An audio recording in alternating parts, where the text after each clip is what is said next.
자, 반갑습니다. 우리가 이제 지난 시간에 요기 배웠었죠. 우리나라 이렇게 있으면 부여, 고구려, 옥저, 동해, 마한, 변한, 진안 요거 배웠었죠. 요 시대를 이제 뭐 역사학적 용어로는 원삼국 시대, 뭐 초기 철기 시대 뭐 이렇게 얘기하는데 아무튼 이 부분을 배웠었잖아요. 그 다음에 배우는 게 이제 삼국 시대로 갈 거라는 건 다 아실 거예요. 그죠? 근데 우리가 알고 있는 삼국은 이제 그런 거 아닙니까? 고구려, 백제, 신라, 그다음에 삼국에 껴주진 않지만 이제 깍두기로 가야 이렇게 있죠. 근데 고구려, 백제, 신라, 가야 중에 요 시기 때도 이미 있었던 나라는 고구려밖에 없죠. 그래서 이제 고구려, 백제, 신라 삼국 중에서 제일 먼저 배우는 겁니다. 그렇게 보시면 되고 요거 뭔지 아시겠죠? 고조선 멸망 이후 설치된 뭐와 맞서 싸우는 한사군이죠, 한사군. 근데 이제 그 한사군이 우리나라에 이제 고조선 무너지고 나서 설치가 되죠. 그래서 이게 설치된 이후에 이게 설치됨으로써 우리나라 역사에 어떤 영향을 끼쳤는가를 보통 두 가지를 얘기를 한단 말이에요. 첫 번째로는 뭘 얘기해요? 어쨌든 중국이 관리하는 거니까 이 한사군으로부터 선진 문물 수용이 조금 유리해졌다. 이런 얘기를 많이 하고요. 그죠? 그다음에 두 번째로 얘기하는 게 어쨌든 우리나라 사람 입장에선 얘들 지배받는 게 기분 더러울 거 아니야. 그럼 선택은 둘 중에 하나라고. 얘들 지배를 받는 게 싫으면 딴 데로 가든가. 그럼 이제 남쪽으로 내려가서 철기를 전국화하겠죠. 아니면 맞서 싸우든가. 이제 저항하는 거지. 저항하는 건데 이 저항이 그냥 뭐 내가 마음만 있으면 하는 게 아니잖아요. 나 혼자 할 수 있는 것도 아니고. 그러니까 이제 조직을 구성해야겠죠. 이렇게 저항을 위해서 조직을 구성하는 과정에서 정치적 능력이 올라간다는 거지. 그죠? 이렇게 봐주시면 되겠죠. 근데 이제 고구려라는 국가는 요 동그라미 2번 요 과정에서 성장한 나라라고 보셔도 됩니다. 이해되시겠죠? 심지어 고구려라는 표현 자체가 한사군이 등장한 뒤에 등장해요. 그러니까 이 한사군에 맞서 싸우는 과정에서 고구려가 요 정치적 능력이 올라가면서 성장한 국가다. 그렇게 보셔도 큰 무리는 아니고 우리가 지리적인 위치로 봐도 보통 그렇잖아요. 우리나라 이렇게 있으면 여기가 고조선인데 여기 무너지고 나서 이 자리에 고구려가 들어서죠. 그러니까 그렇게 보시면. 그러니까 고조선이 있었던 자리와 고구려가 있었던 자리가 거의 똑같단 말이에요. 그러니까 음, 고조선 무너지고 나서 그 자리에 설치됐었던 한사군에 맞서서 저항하는 과정에서 만들어진 국가다 이렇게 보셔도 큰 무리는 없다 이렇게 보시면 되겠고 요거는 이미 했던 얘기죠. 고시몽 그 설화 기억나시죠? 뭐 이렇게 부여 금화왕이 어떤 여인 뭐 임신한 여인을 근데 뭐 그 여인이 알을 낳고 뭐 동물들이 알을 보존했고 그래서 태어나니까 뭐 화를 잘 쏘고 뭐 그 양반이죠. 고주몽이 압록강 유역에 졸본이라는 지역에 자리를 잡고 고구려를 건국하게 됩니다. 여기죠, 여기. 졸본. 그렇고요. 그리고 뭐 지도 위치로 보시면 아시겠지만 어, 여기잖아요, 지금. 여기 딱 지워버리자. 여기잖아요. 그러니까 바로 넘어가면 중국이라고. 그죠? 잘 쓰는 것 같죠? 그러니까 이제 중국이랑 가깝다는 얘기죠. 중국이랑 가깝기 때문에 중국 문화 수용에 굉장히 유리하다. 그냥 가깝다. 이런 얘기를 하는 거고. 근데 이제 여기서 이 한 문장을 보고 그냥 넘어가시면 안 돼. 여러 가지 것들을 생각을 하셔야 돼요. 그러니까 항상 뭘 볼 때 내가 어디까지를 생각해낼 수 있는가, 어디까지를 끌어낼 수 있는가, 그걸 보셔야 돼. 중국 문화 수용에 유리하다며. 그러면 뭘 잘 배울 수 있다는 거겠어. 이 시기 때 제일 중국으로부터 배우고 싶어 하는 게 뭐 다양하게 있겠지만 역시 철기 아니겠습니까? 철기가 빨리 발전할 수 있다는 거라고. 더구나 우리 기억나시죠? 우리 철기 얘기할 때 한반도 북부지방과 남부지방은 철광석이 많다 이런 얘기 했잖아요. 그러니까 재료도 많고 배우기도 좋고 그러니까 철기가 굉장히 발달할 텐데 이제 궁금한 건 이거죠. 철기가 발달한다면 철기를 다양하게 이것저것 만들 수 있는데 어떤 분야로 주로 발전을 하겠느냐 하는 건데 이미 알 수 있어요. 왜냐면 우리 지난 시간에 봤던 거 기억나시잖아요. 고구려는 어떤 지대야? 여기 지도를 몇 번을 그려. 어, 지우개. 다 지워버려. 그죠? 고구려는 이게 뭐야? 다시 그려야겠다. 이거 하느라 시간 다 잡아먹네. 씨. 고구려는이라는 말을 몇 번 하는 거야. 고구려는 여기 있잖아요, 여기. 근데 여기 뭐 있어? 백두산 있죠, 백두산. 그러니까 굉장히 무슨 지대다? 산악지대다. 그렇기 때문에 뭐가 안 된다? 농사가 잘 안 된다. 그래서 농사를 안 짓는 건 아니지만 이게 세모라고 하자, 세모. 농사를 아주 안 짓는 건 아니지만 잘 안 된단 말이야. 그래서 맨날 옥저 공격하고 동해 공격하고 그랬던 거잖아요. 그러니까 이제 뭐가 자주 있어요. 전쟁이 자주 있다고. 그래서 뭐 활타기 말쏘기를 중시하네, 뭐 형사취수제 이런 얘기가 있었던 거 아니야. 그러면 전쟁을 많이 하는 나라인데 중국이랑 가까워서 철기 문화가 발달하기에 좋고 철광석 재료가 많아. 그러면 철기가 발달해도 어느 분야로 발달하겠냐고. 그쵸? 주로 무기, 방어구, 전쟁용구 이제 이런 쪽으로 발달을 하는 거죠. 그다음에 마찬가지로 산악 지역에 산다는 게 무조건 단점만 있는 건 아니에요. 인생이 항상 그래. 무조건 단점만 있지 않아요. 잘 찾아보면 그 와중에 또 장점이 있습니다. 이해되시겠죠? 산악 지역이니까 방어에 유리하죠. 그러니까 이런 얘기 아닙니까? 이렇게 있으면 여기에 고구려가 있다는 거잖아. 고구려 산성 이런 게 있다는 거라고. 그러면 예를 들어서 어떤 나라가 이런 식으로 고구려를 침략하려 그래. 그럼 고구려랑 전쟁을 하려면 고구려를 침략하는 나라는 뭐부터 해야 돼? 등산부터 하고 시작해야 되는 거예요. 그죠? 왜 코딱지만한 산 한 300m, 400m짜리 올라가도 정상 올라가면 힘든데 1000m 이상, 1000m 이상. 그죠? 굉장히 높은 산을 등산을 하고 지쳐 있는 상태에서 고구려를 맞아 싸워야 돼요. 또 그런 것도 있죠. 고구려를 공격하는 부대는 등산을 하면서 하는 거기 때문에 어쨌든 뭐 활을 쏘든 뭘 집어던지든 간에 중력을 거슬러 올라가서 공격을 해야 돼. 근데 고구려는 어때요? 위에서 아래로 때리는 거죠. 중력을 받아가면서. 그러니까 더 적중률도 높고 파워도 세지. 그리고 무엇보다도 고구려는 산악 지역에 처음부터 살던 애들이잖아요. 그러니까 사냥 같은 애들이라고. 그러니까 이 산을 우리의 방어를 위해서 어떻게 하면 가장 유리하게 쓸 수 있을지, 어떻게 이용할 수 있을지 그거에 대한 노하우가 잡혀 있는 애들이죠. 그러니까 그런 면에서 봤을 때 굉장히 방어에 유리하다 그런 면들을 볼 수 있고 대신에 우리가 이미 얘기했던 것처럼 농사는 잘 안 되죠. 농사는 잘 안 된다 이런 얘기를 이미 했었고 그래서 굉장히 활발한 정복 활동을 보여준다 이런 얘기를 했었고요. 그다음에 이제 세력이 좀 커지면서 수도를 졸본에서 국내성으로 옮기게 됩니다. 어, 기존의 졸본에서 국내성으로 수도를 옮기게 되는데 여기 이제 어느 왕 때인지는 좀 학자들마다 막 논쟁이 있어요. 그래서 뭐 어느 분은 이제 유리왕이라는 설이 제일 좀 주류 설이기는 해요. 제일 많이 얘기해. 그러니까 그 고구려 초대왕 건국자가 고주몽 동명성왕이잖아요. 그 바로 다음에 그 아들이 유리왕이거든요. 그때 수도를 옮겼다는 얘기가 제일 이제 유력한데, 근데 그 반론을 제기하시는 분들도 많아요. 어느 분은 산상왕이라 그러고, 어느 분은 뭐 이렇게 태조왕이라 그러고, 그래서 조금 이제 의견이 분분한 면이 있어서 아직은 좀 논쟁 중에 있다. 어느 왕 때 옮겼는지는. 그리고 사실 졸본이랑 국내성은요 그렇게 멀리 떨어져 있는 땅이 아니에요. 지도 보시면 느낌 오실 거예요. 여기서 얘기란 말이야. 여기서 얘기. 그러니까 안 멀죠. 되게 가까워. 어, 하루에 왔다 갔다 할 수 있을 정도로 가까워요. 그러니까 이제 이 천도는 그러니까 이거 수도 옮긴 건 어떤 의미냐면 원래 이렇게 산악 지역이잖아요. 그래서 이제 졸본이라는 땅 자체가 산 있고 약간 산과 산 사이 분지에 있는 느낌이에요. 이런 느낌인데 여기 이제 고구려가 국가 규모가 커지고 그러다 보니까 수도에도 인구가 늘겠죠. 그러니까 이제 요 분지로는 인구를 감당할 수가 없는 거야. 그러니까 조금 더 넓은 부지로 나아가는 거죠. 그 정도 의미밖에 없어요. 그러니까 조금 더 많은 인구를 수용해야 했었다. 그 정도 이유 말고 더 다른 이유는 없기 때문에 그냥 가볍게 졸본에서 국내성으로 수도를 옮겼다. 그 정도로만 봐두시면 되고요. 그다음에 나름대로 이제 정복 활동을 더 활발하게 하면서 원래는 산악 지역 국가였지만 인근 평야지대로도 이렇게 영토를 넓혀가는 그런 모습을 볼 수 있죠. 그리고 이제 태조왕인데 우리가 사실 보통 이제 태조왕의 이 태조라는 표현은 주로 이제 건국자한테 붙이잖아요. 건국자한테 붙이는데 태조왕은 건국자는 아니죠.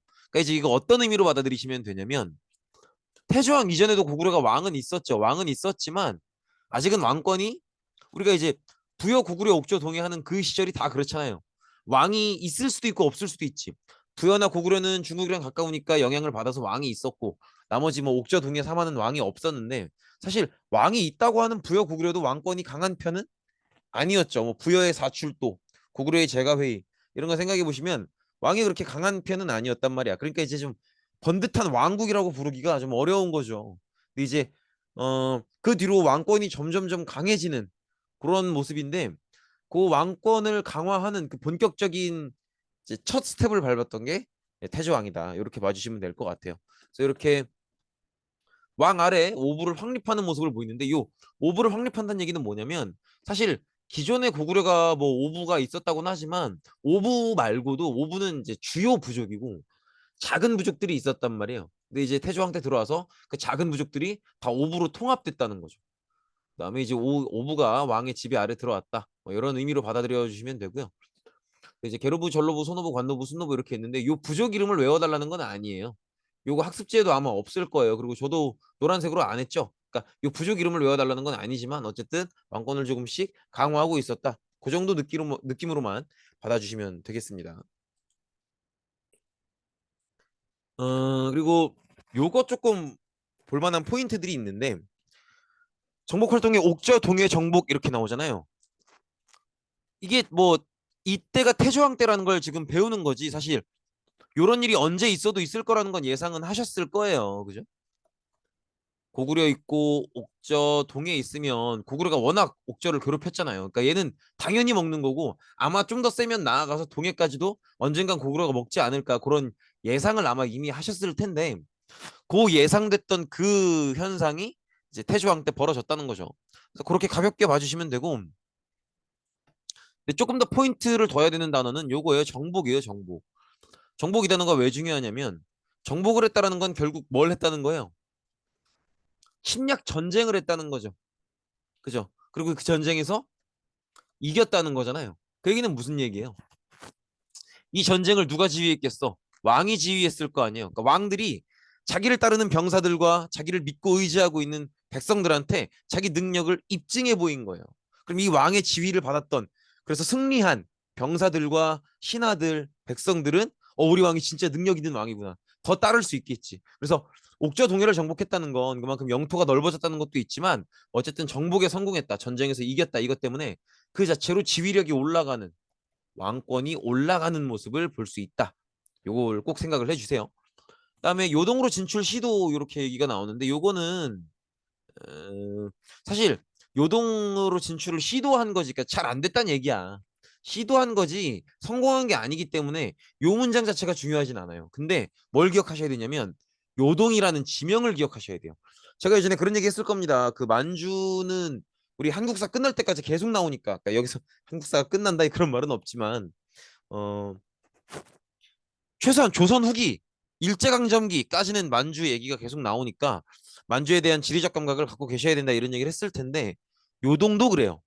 요동도 끊임없이 한국사에서 얘기가 되는 지역이기 때문에 꼭 기억을 하셔야 되는데 어디냐면 요거는 한번 그냥 대충 그린 지도를 보고 그다음 진짜 지도를 보는 게 나은데 우리나라가 이렇게 있죠.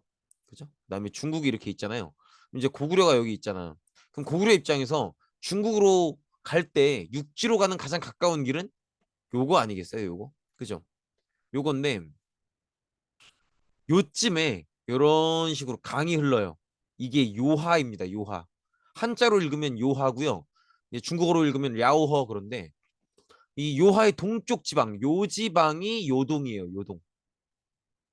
그래서 이 요동이라는 땅은 어떤 의미냐면 우리나라 입장에서도 고구려 포함해서 우리나라 입장에서도 중국으로 나아가는 관문이고요. 중국인들도 한반도 들어올 때 육지로 들어오면 일이 들어옵니다. 그래서 요동이라는 땅은 중국과 한반도를 연결하는 관문 역할을 한다. 그래서 굉장히 중요한 의미가 있고 그렇기 때문에 굉장히 나중에 우리가 한국사 쭉 배워나가면서 꾸준히 언급이 될 거다. 그렇게 생각해 주시면 되겠습니다. 그래서 옥저동해를 차지했고 이렇게 요동도 차지하려고 시도하는 모습을 보이는 거죠. 보시면 되겠고 그다음에 고국천왕인데 고국천왕 때 제가 꼭 하는 얘기가 물론 이제 고구려에 많은 왕들이 있고 우리가 그 왕을 다 배우는 것도 아니고 중요하다는 왕들을 꼽아서 배우지만 그 중에서도 탑 티어가 있습니다. 그래서 고구려 전체 역사에 탑 티어로 중요한 왕 꼽아라 하면 4명 꼽아요. 지금 보고 계신 고국천왕 그다음에 나중에 소수림왕, 광개토대왕, 장수왕 이렇게 넷 꼽거든요. 근데 이제 제가 아까 얘기했다시피 부여 고구려 옥조 동에는 요 시기는 왕이 아예 없거나 있어도 왕권이 약하잖아요.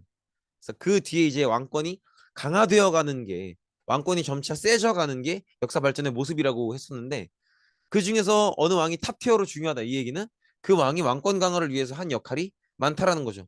고국천왕이 딱 그래요. 고국천왕은 일단은 오부를 그 명칭을 방위명 오부로 바꿉니다. 중부, 동부, 서부, 남부, 북부 이렇게. 이게 어떤 의미냐면 원래는 고구려의 오부가 각자 자기 부족 이름이 있었죠. 다 외울 필요는 없지만 계루부, 뭐 소노부, 전로부, 관노부, 순노부 이렇게 있었단 말이에요. 근데 이걸 아셔야 돼요. 우리 선생님들이 여러분 부를 때도 뭘로 불러요? 이름으로 부르잖아요. 부족에 응? 부족에 이름이 있다는 건 이 이름은 그 자체로 뭘 의미하는 거야? 이렇게 자꾸 삐쳐나오냐? 이름은 그 자체로 정체성을 의미하는 거예요. 정체성을. 이해되시겠죠? 그러니까 그동안 각 부족이 자기 부족의 이름이 있다는 건 그 부족의 정체성을 지키고 있다는 거고 따라서 그 부족의 부족장이 여전히 그 부족을 어느 정도 통치하고 있다는 거예요. 이해되시겠죠? 근데 방위명 오부를 성립시켰다는 건 동서남북은 어딜 가나 서도 있죠. 그러니까 이 얘기는 어딜 가나 쓸 수 있는 이름으로 바꿈으로써 그 부족 고유의 이름을 없애고 즉 그 부족 고유의 정체성을 없애겠다 이런 얘기를 하는 거지.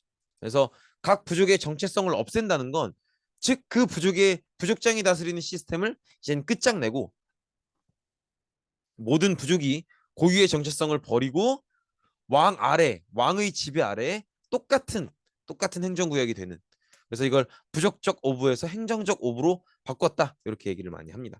이런 것들도 어떤 부족의 정체성을 줄이고 모두가 왕의 명령 아래 똑같이 복종하도록 하는 거니까 왕권이 강해지는 모습을 보여주는 거죠.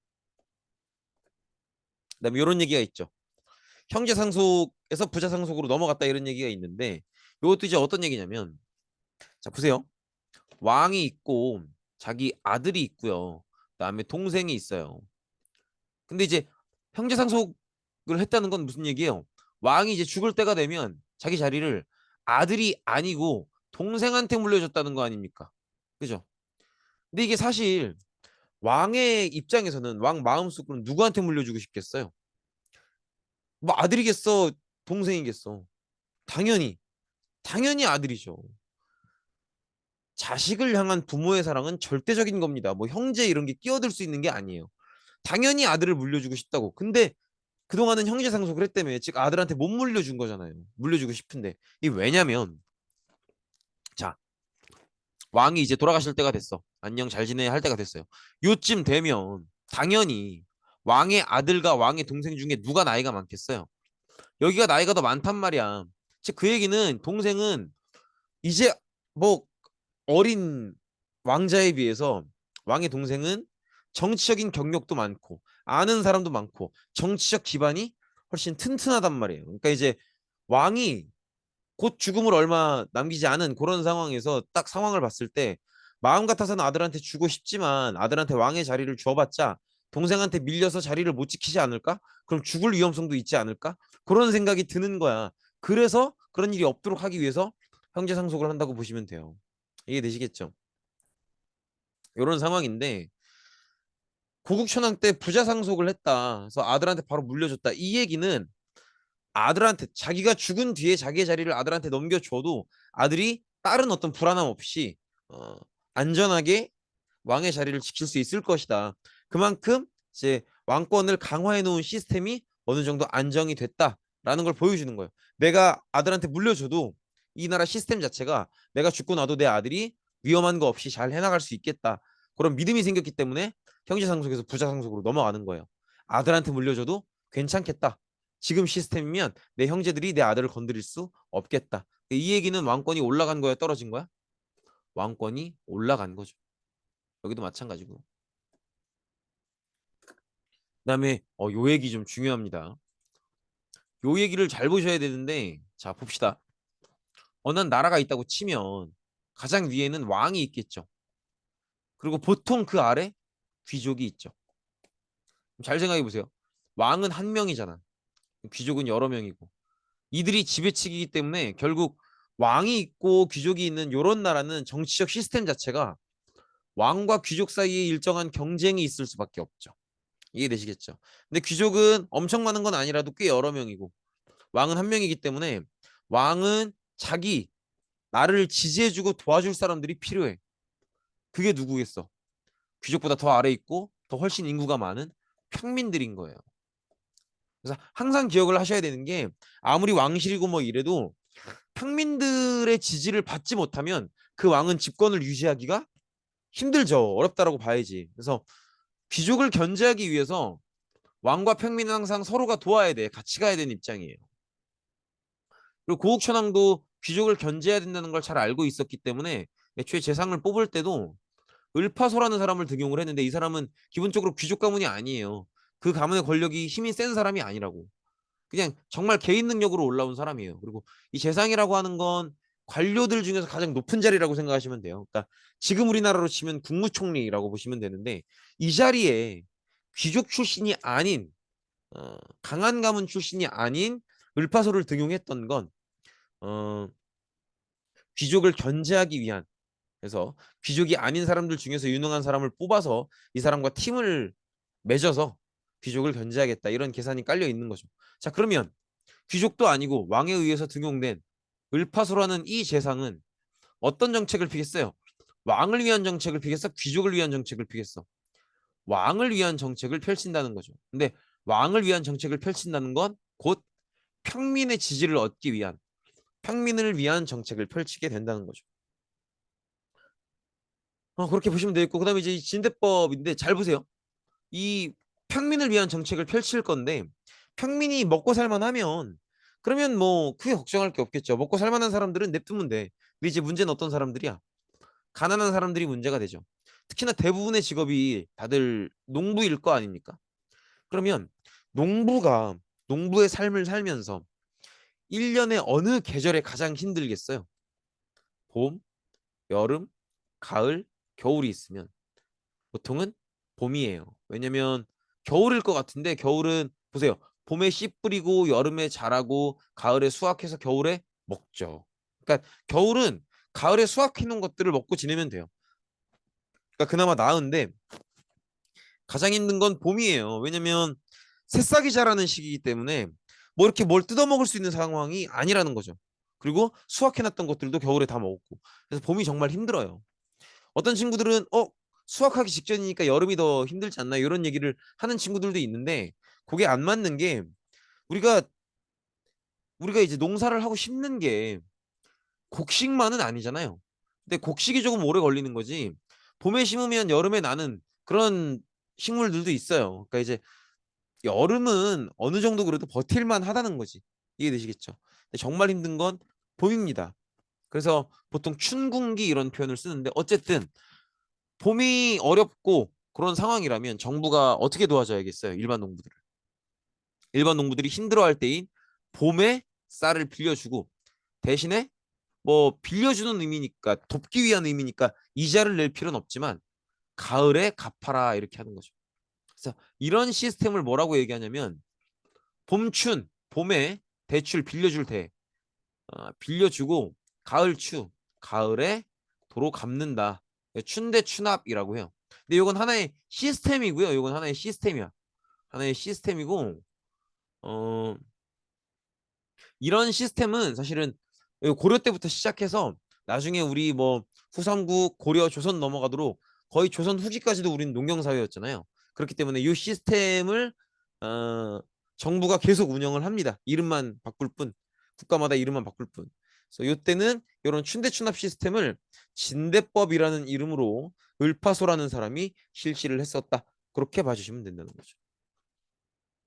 이것도 결국은 백성들을 위한 것처럼 보이지만 이 진대법 자체도 결국은 왕권 강화라는 거지. 그렇게 보시면 전반적으로 왕권을 강화하고 중앙집권 체제를 정비했다 이런 모습을 볼 수 있죠. 이거 사실상 같은 표현으로 기억하셔야 돼요. 왕권 강화라고 써 있으면 중앙집권 체제 정비 이렇게 읽으셔야 되고요. 반대로 또 중앙집권 체제 정비 이렇게 써 있으면 왕권 강화라고 읽으셔도 크게 잘못된 건 아닙니다. 그렇게 봐주시면 되겠고. 그다음에 미천왕인데 미천왕은 사실 하나밖에 없는데 그 하나가 너무 중요해요. 뭐냐면 드디어 한 사군을 완전히 없애버립니다. 사실은 한 사군 중 그 네 개 중에 세 개는 이미 옛날에 반발을 심하게 당해서 다 없어져 있었는데 그나마 마지막까지 남아있던 게 낭랑이었어요. 낭랑이었는데 이 낭랑까지도 완전히 몰아냄으로써 한반도를 완전히 우리나라 사람들의 땅으로 만들었고 그리고 한반도 안에서의 중국 세력을 완전히 보내버리게 되죠. 그리고 나름대로 이렇게 막 영토도 좀 많이 넓히고 요동도 조금씩 완전히 차지하는 건 아니지만 요동 쪽에 많이 가까워져 가는 그런 모습을 보여요. 근데 이게 화근이 됐던 건지 모르겠는데 딱 봐도 미천왕 때 영토를 많이 넓혔겠다라는 게 느껴지잖아요. 근데 아마도 미천왕 때 이런 식으로 정복 활동하면서 낙랑군 쫓아내고 이런 활동을 하면서 새롭게 얻은 땅을 누가 차지할 것인가 이걸 놓고 좀 고려 내부에서 여러 가지 어, 내분 갈등 이런 것들이 있었던 것 같아요. 그래서 미천왕 때 이후로 정치가 조금씩 혼란이 찾아오기 시작합니다. 그 틈을 노려서 결국 다른 나라가 또 침략을 해 들어오게 되죠. 그 시기가 고국 원왕이에요. 고국 원왕의 고국은 뭐 고구려 나라 이런 의미인데 원이 이제 요 원의 의미를 잘 기억해 두시면 이 부분 공부하는 게 쉬워요. 원통하다라는 의미예요. 원통하다. 그러니까 이제 앞전에 미천왕 때 영토를 많이 넓혀놨지만 그 뒤로 정치적인 혼란이 있었기 때문에 그 약점을 파고들고 다른 북방민족이 침략을 해오게 돼요. 그게 전현입니다. 전현. 북방민족이 침략을 해오게 되고요. 그래서 이걸 감당하지 못하고 결국 수도가 함락됩니다. 이때 수도 어디예요? 이때 수도 기억하실까요? 이때 수도는 국내성이죠. 국내성이 함락이 되고요. 그리고 고국천왕의 아버지죠. 미천왕 시신도 빼앗기고 또 고국원왕 어머니도 포로로 끌려가는 그런 모습을 맞이하게 됩니다. 더구나 지도 보시면 전현이 이런 식으로 침략을 해 들어오니까 결국 고구려의 병력은 여기에 집중될 수밖에 없겠죠. 그 틈을 타서 백제가 이런 식으로 또 공격을 해 옵니다. 그래서 백제의 근초고왕이 평양성에서 어, 고국원왕을 죽이는 고구려의 고국원왕을 죽이는 그런 모습을 보이죠. 보이시죠? 근데 이거 많은 친구들이 헷갈려하는 게 나중에 고구려가 장수왕 때 평양성으로 천도를 해요. 그것 때문에 기억이 섞여가지고 여기가 수도인 줄 아는 친구들이 너무 많아요. 근데 나중에 수도가 되는 거지 지금 이 시점에서는 수도가 아니죠. 이거 꼭 기억해 주시고요. 그래서 이 정도를 볼 수 있다라는 거죠. 어, 고국원한테 이렇게까지 위기에 빠지니까 그리고 이 얘기를 꼭 해야 될 것 같아요. 우리가 지금 삼국 시대를 배우고 있잖아요. 그러니까 세 개의 나라가 경쟁을 하는 중인 거잖아. 이 경쟁이 심해지면 전쟁이 되고 그 전쟁이 더 심해지면 왕이 나온다고. 그죠? 그러다가 종종 왕이 죽는 일이 생겨요. 이게 어마어마한 일이죠. 이게 큰 일이기 때문에 꼭 기억을 하셔야 돼요. 그래서 전쟁 중에 왕이 어느 나라 왕이 죽었다라는 얘기가 나오면 어느 왕이 죽었는지 그 왕은 어, 어느 나라의 왕인지 그다음에 이 왕을 죽였다는 상대편의 왕은 누구인지 그 상대편의 국가는 어디인지 꼭 기억을 해 두셔야 됩니다. 그래서 왕이 죽었다라는 내용이 얘기가 나오면 어, 그 죽었다고 하는 그 왕의 명칭과 그 왕이 소속된 나라, 그다음에 이 왕을 죽였다고 하는 상대 쪽 그 왕과 나라를 꼭 기억하셔야 돼요. 여기서는 백제 근초고왕이 고구려의 고국원왕을 죽였죠. 그러니까 굉장히 위기에 빠져 있는 거예요. 그리고 이 위기 속에서 즉위하는 게 소스림왕입니다. 제가 아까 얘기했었던 고구려 왕 탑티어 4대 천왕 그 중에 한 명이에요. 근데 소스림왕은 집권한 이후에 정치적 목적이 뻔하겠죠. 뭐를 해야 돼? 회복을 해야죠. 회복을. 근데 소스림왕은 본인이 왕이기 때문에 이 회복도 왕을 중심으로 이루어져야 된다고 생각을 했고요. 그렇기 때문에 일단은 회복의 첫걸음은 왕권 강화다 이렇게 생각을 했어요. 그래서 첫 번째로 하는 게 불교 수용입니다. 이게 불교 수용이 왜 중요하냐면 불교가 수용되기 전에 고구려의 신앙은 사실 좀 중구난방이었어요. 그러니까 막 자기 믿고 싶은 거 믿는 그런 느낌이었는데 보통 이제 지배자들은 어떤 신성성에 의존해서 자기 어떤 권력을 보여주잖아요. 근데 고구려가 불교를 받아들이기 전에는 막 종교 생활이 좀 중구난방이고 자기 멋대로였기 때문에 신들이 많았단 말이에요. 그러니까 믿는 신들이. 그러면 지배자 입장에서는 신들에게 어떤 어, 권력을 부여받았다, 신과 소통하고 있다, 뭐 이런 특수성으로 자기의 지배력을 인정받는 건데 그 신이 이렇게 많아버리면 그러면 나의 특수성이 인정받을 이유가 없겠죠. 근데 요거를 다 이제 불교라는 걸 들여와서 불교로 통합해버리면 왕에게 왕다운 신성성을 줄 수 있는 건 부처님 하나밖에 없는 거예요. 이해되시겠죠? 그래서 왕권을 강화하기 위해서 오로지 부처의 어떤 신성한 힘을 부여받은 뭐 그런 존재다. 이런 식으로 자신을 다른 이제 여타의 자질구레한 신들의 신성성을 받는 그런 사람이 아니고 오로지 불교의 어떤 부처의 어떤 신성성을 부여받은 그런 사람이다. 이렇게 그래서 나만이 특별한 존재다. 다른 잡다한 신들이 주는 신성성은 의미 없고 오로지 부처께서 주시는 이것만이 의미가 있다. 이런 식으로 얘기하면서 왕권을 강화하는 거죠. 그다음에 역시 국가가 발전하려면 그 안에 나란 일을 하는 사람들이 유능해야겠죠. 그래서 유능한 인재를 길러내기 위해서 지금의 대학 수준의 학교인 태학을 설립하게 됩니다. 그리고 여기서는 주로 유교를 가르칩니다. 유교를 가르친다는 거 보시면 되겠고, 그다음에 율령이라고 해서 법을 정비하게 되는데, 이게 보통 이제 율이라고 하면 어, 형법이에요, 형법. 이거 외울 필요는 없지만 율은 이제 이런 행동은 나쁜 행동이니 하지 마라. 만약에 하다 걸리면 어떤 처벌을 내리겠다. 이런 게 율이고, 령은 행정법이에요. 예를 들어서 뭐 애가 태어났으면 출생 신고를 해야 되고, 부부가 결혼을 하면 뭐 결혼 신고서를 내야 되고, 뭐 그런 식으로.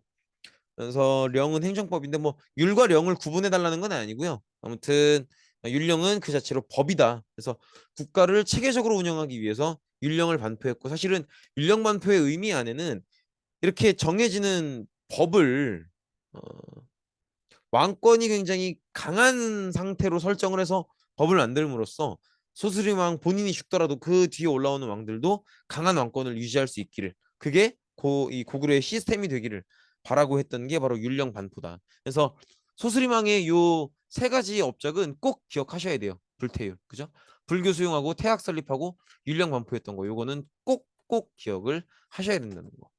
그래서 이 세 가지, 불교 수용하고 태학 설립하고 율령 반포하고 이런 것들은 근본적으로는 다 왕권 강화, 중앙 집권 체제 정비, 여기에 목적을 두고 있다라는 걸로 봐주시면 될 것 같아요. 요거는 무시하셔도 됩니다. 네, 고생 많으셨습니다. 여기까지입니다.